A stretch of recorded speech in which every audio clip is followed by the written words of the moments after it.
A ransom room is a small building located in Cajamarca, Peru. It is considered to be the place where the Inca Empire came to an end with the capture and eventual execution of the Inca Emperor Atahualpa. Capture of Emperor Atahualpa. When Francisco Pizarro arrived in Cajamarca in November 1532, he sent a messenger to Atahualpa, proposing they meet in the main plaza. Pizarro decided to send Fray Vicente de Valverde along with an interpreter to speak with Atahualpa. Fray Valverde presented himself to Atahualpa and explained through the interpreter the mysteries of Catholic religion, and that, on account of the heathenism, the Pope had granted Atahualpa's kingdom to the Spaniards. Atahualpa professed not to understand the tenor of this discourse, and would not resign his kingdom, saying he would be no man's tributary. Upon hearing this, the friar gave a Bible to Atahualpa, who, after merely observing it and turning a few pages, threw the book on the floor. Atahualpa then demanded a full account of the presence of the Spaniards in his land. At this point Pizarro and his forces decided to come out on horseback with firearms, causing many of Atahualpa's army to flee upon hearing the sounds of artillery and arquebus.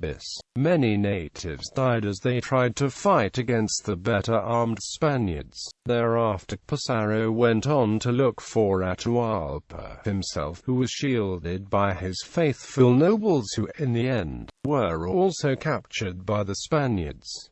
Some scholars have stated that Vicente de Valverde did not order the attack on the Incans. It was during this time that Atahualpa gave orders for the execution of his half-brother, Huascar, who he believed was an obstacle to his ruling of the empire. Atahualpa gave these orders, hoping to prevent Pizarro from carrying out his threat to determine which of the two had best title to the scepter of the Incas. Trial and execution of Atahualpa. After the Battle of Cajamarca, Atahualpa offered Pizarro to buy his liberty by filling the room where he was kept prisoner with gold and the two following rooms with silver, up to the level of the reach of his arm. The room was 22 feet long and 17 feet wide, while the red line marking the height of the Inca's reach was 9 feet high. Atahualpa also offered to twice fill a smaller room with silver, asking for 2 months to do so. The total collection of the gold, after being melted down into standard ingots, and before division amongst the Spaniards, amounted to 1,326,539 pesos d'oro, worth $15,500,000 in 1847 US dollars.